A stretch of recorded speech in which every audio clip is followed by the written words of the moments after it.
como nós mostramos para você agora há pouquinho, o ministro da Fazenda, Henrique Meirelles, fez um pronunciamento em rede nacional de rádio e televisão nesta quinta. Ele defendeu o ajuste fiscal e a proposta que limita os gastos do governo federal. Boa noite. Eu sou Henrique Meirelles e assumi o Ministério da Fazenda quando o Brasil enfrenta a pior recessão de sua história. Os gastos públicos foram elevados muito além da arrecadação nos últimos anos. Para você ter uma ideia, só neste ano o nosso déficit será de 170 bilhões de reais. Ou seja, esse é o tamanho do prejuízo que tivemos que assumir. E isto já vinha ocorrendo em anos anteriores. O governo vinha se endividando e pagando juros muito altos para poder financiar esta conta. A inflação saiu do controle e está acima dos limites aceitáveis. O clima de insegurança tomou conta da economia. Os investidores cancelaram seus projetos. Com isso, milhões de pessoas perderam seus empregos. Na sua casa, todos sabem que não podem se endividar para gastar mais do que ganham continuamente. Com o governo acontece a mesma coisa. Temos que sair da crise e reverter esse quadro de recessão e desemprego. É por isso que defendemos o equilíbrio das contas do país. O governo Temer enviou uma proposta para mudar a Constituição e equilibrar o orçamento nos próximos anos. É necessário um prazo para ajustar as contas de forma gradual, sem retirar os direitos, sem cortar o dinheiro dos projetos mais importantes, aqueles essenciais. Saúde e educação, por exemplo, serão preservados. Estamos criando mecanismos para garantir que essas áreas prioritárias não terão perdas. Com o controle dos gastos, o Brasil vai recuperar a credibilidade, a confiança de consumidores, investidores e empresários já está retornando. Já notamos os primeiros sinais dessa mudança. Confiamos que o Congresso aprovará essa medida que vai equilibrar as contas públicas. Este é o caminho para a volta do crescimento de nossa economia e para a criação de empregos que nosso povo precisa. O momento exige de todos nós dedicação e esforço para que o Brasil volte a crescer e gerar prosperidade. Não aceitamos mais inflação e desemprego, porque os mais pobres é que pagam essa conta. Com a aprovação da proposta que equilibra as contas públicas, vamos superar este momento e recolocar o Brasil no caminho da justiça social com desenvolvimento de verdade.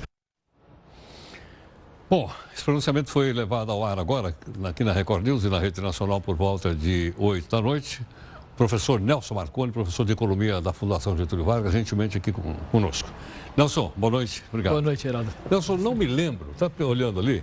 Há quanto tempo eu não via um ministro da Fazenda usar uma cadeia nacional de rádio e televisão para falar? Será que acho que desde a época do Malan? Será ou não? Eu lembro da moratória do Sarney, né? Você lembra disso? Mais atrás. Funaro. Depois o Malan, eu não lembro se na época do Plano Real, talvez, mas realmente faz muito tempo que a gente não vê isso. A Zélia fez um outro pronunciamento, lembra? Ah, também. Zélia Cardoso de Mello. A Zélia também, Eu lembro, na época do Plano Collor, quando ela anunciou, foi meio desastroso. Eles faziam isso mais antigamente. Mas na era mais, vamos dizer, nos últimos 10 anos, desde a época talvez do Palocci, depois eu não vi mesmo acontecer isso. Eu não me lembro, não me lembro. É discurso de candidato, né? Não parece, Heródoto? Parece candidato já? Parece um pouco candidato. É candidato aqui a ministro da Fazenda ou... Candidato a ministro, talvez, não sei, né? Candidato a presidente, parece. Quer dizer, na verdade, ele foi vender um projeto que é importante para o governo, é caro. Ele quis dizer que o nosso problema é um problema fiscal, quer dizer, que é um problema de gastos do governo, que é um problema principal da nossa economia, é um dos maiores problemas mesmo.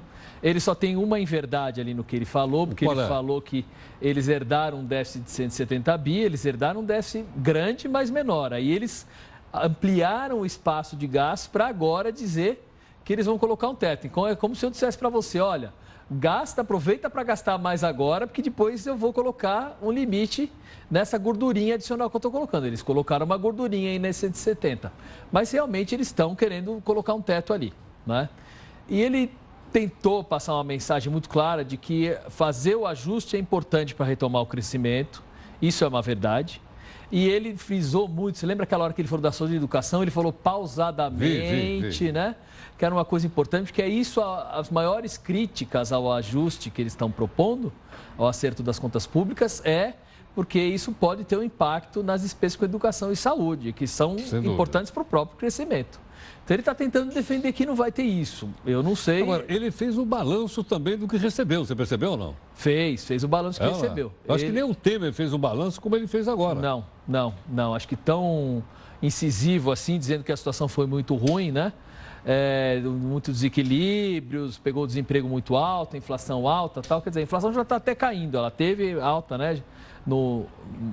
Até o início do ano estava muito alta, ainda está, mas está declinando.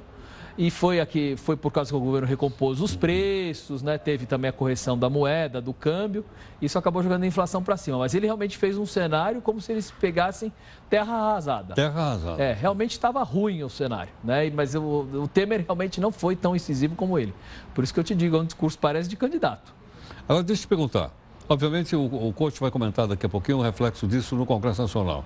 Mas eu te falo, fora do Congresso, no meio empresarial, no meio sindical, enfim, nas forças produtivas do país, como é que esse discurso, na sua opinião, vai impactar?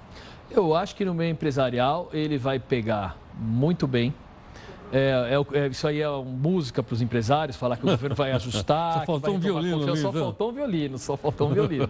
Né? Eu acho que entre os trabalhadores, quer dizer, no geral, a população, em média, acho que a preocupação deles também é essa questão dos gastos sociais, então ele deu um recado ali que pode ser, mas eles precisam mostrar isso mais incisivamente.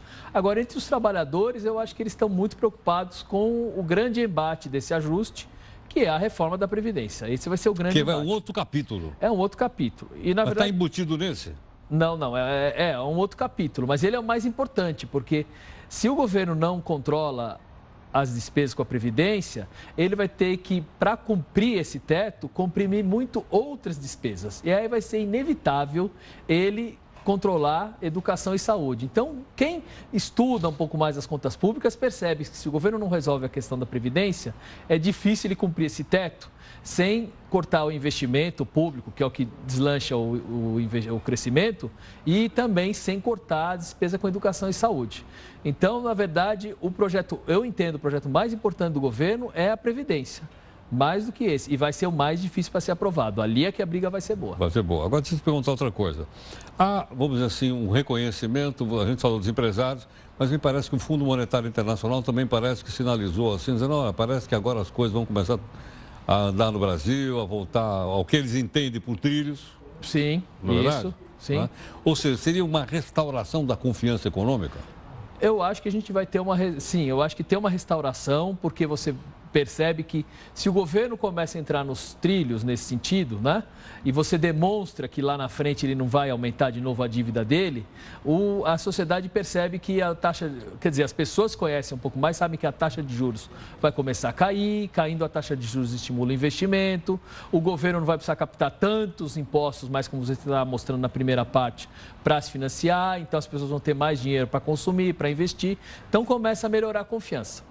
A confiança é um aspecto importante para retomar o crescimento, mas não basta a confiança, né? Quer dizer, o empresário ele só vai investir se ele perceber que ele vai ganhar alguma coisa. Para ele perceber que ele vai ganhar, ele precisa olhar para o mercado e ver que ele vai conseguir vender, que ele vai produzir e vai ter demanda pelos produtos dele. Então, esse é o primeiro ponto, né? Um primeiro ponto de partida. Quer dizer, o primeiro ponto de partida é o ponto de partida, essa questão da confiança, mas ela não é suficiente ainda para o crescimento, mas Nelson, importante. Você acha que aquele anúncio das privatizações ou concessões que foi feito pelo governo é o outro passo ou não? Ou vai depender, para esse passo ser dado, vai depender da aprovação do que você disse agora no Congresso? Eu acho que não, que não. São coisas independentes? São coisas independentes, né? Quer dizer, dependendo das concessões que o governo fizer, da forma com que ele privatizar, você pode gerar uma receita adicional importante. Eu acho que muita coisa vai ser na forma de concessão, vai ser difícil o governo privatizar. Eu acho que não tem tanto espaço para privatizar muitas coisas mais, porque boa parte dos ativos que o governo tinha, quer dizer, dos bens que ele tinha, que eram privatizáveis, que são empresas públicas que produzem, ele já fez no passado. Então, o que ele pode fazer agora muito é concessão de serviços. E isso ajuda porque, se ele não tem recursos para investir, ele consegue, vamos dizer, conceder o direito de produzir para o setor privado e o setor privado aí tem que investir e a coisa deslancha. Eu acho que o programa de concessões é muito importante e dá para fazer paralelamente, ele independe um pouco, acho que do... Agora, é favorável o momento para isso? Há oferta de dinheiro lá fora? Há capitais interessados em vir para o Brasil? Já visto que taxas de juros em alguns países do mundo são negativas? Então, justamente pelo fato das taxas de juros serem negativas lá, eles estão procurando oportunidades fora, né, para investir. E uma oportunidade, se realmente eles conseguem prever que o país vai ter uma estabilidade maior, a economia vai retomar esse ritmo, um certo ritmo de crescimento com essa estabilidade. E aí você vai ter mais pessoas consumindo, e isso pode ser uma boa oportunidade de rendimento para eles, né? Então você pensa aí, nós temos muitos gargalos de infraestrutura ainda que você pode aproveitar e que pode render muito para o setor privado, né? Você imagina você fazer concessão de linhas de trem, de portos, de aeroportos, a hora que a economia começa a crescer, isso vai ter um movimento muito grande. Então, é um bom negócio. Nelson, vamos continuar nossa conversa aqui um instantinho. Tá bom. Bom, o professor Nelson Marconi, professor da Fundação Getúlio Vargas, aqui conosco. Nelson, do outro lado, o fato de alguns empresários estarem em cana, maior empreiteira do Brasil, mas outra meia dúzia e tudo mais. Isso... Essa operação Lava Jato que não para. Toda hora puxa um fiozinho, aparece alguém pendurado no fio. E aí? Isso realmente você levantou um ponto que pode complicar um pouco a vida para você conseguir retomar essas concessões, né? Eu acho que uma chance, uma oportunidade, uma possibilidade para resolver isso seria a gente ter a atração de empresas estrangeiras atuando também nesse mercado. E ter outras, talvez, empreiteiras menores no Brasil, que não são essas que dominam o mercado tão fortemente, também terem a chance de participar desses projetos. Então, a gente pode ver como uma restrição muito grande para elas, mas pode ver como uma chance para as menores. Tomara que, vamos tentar ser otimista e pensar que isso vai ocorrer. Agora, se a gente pensar em termos realmente a Lava Jato, ela é importante para o país, mas ela ajudou em boa parte a derrubar o nível de atividade, porque parou a atividade das empreiteiras, parou todas as obras, quer dizer, pararam vários negócios, que eu acho que, logicamente, tinha que acontecer a Lava Jato, não é isso? Mas tem um impacto. Daqui para frente, realmente, o governo vai ter que olhar para isso e pensar que ele vai ter que abrir espaço nessas concessões. Para novos protagonistas. Exatamente. Né? E escrever, pode ser, inclusive, internacionais, não pode? Podem. Porque se a empreiteira brasileira pode ir para Angola, sim. Por que uma outra empreiteira não pode vir aqui apresentar o preço melhor? Exatamente. Então, ele tem que desenhar, né, o modelo, que já está razoavelmente desenhado, para que possibilite essa possibilidade de você ter empresas de fora e empresas menores, né? Você fala, uma empresa que tem o capital tamanho do Odebrecht só vai participar? Não, né? Teria que ter outras empresas também que pudessem, com capital menor, participar desse processo. Nelson, obrigado pela aula, mais uma vez. Que isso. Muito grato. Obrigado a você. Muito obrigado. Um abraço. Tchau. Bom, professor Nelson Marconi conversando conosco, professor da Fundação Getúlio Vargas, e acho que de uma maneira bastante clara, bastante didática para a gente poder entender os acontecimentos todos, né? Eu gostaria de dizer a você que, na medida que os nossos convidados chegam aqui, as coisas ficam mais claras. Por exemplo, ontem o Supremo, por 6-5, diz o seguinte: quem for condenado em segunda instância vai cumprir pena na cadeia. E estava aqui quem? O procurador, o doutor Sarrubo, que explicou para a gente de uma maneira assim extraordinária. Então, eu acho que isso ajuda a gente não só a noticiar, mas a gente entender, né, para a gente poder trocar ideia com as pessoas, conversar com as pessoas a respeito de assuntos importantes para o país. Essa é uma das nossas missões aqui.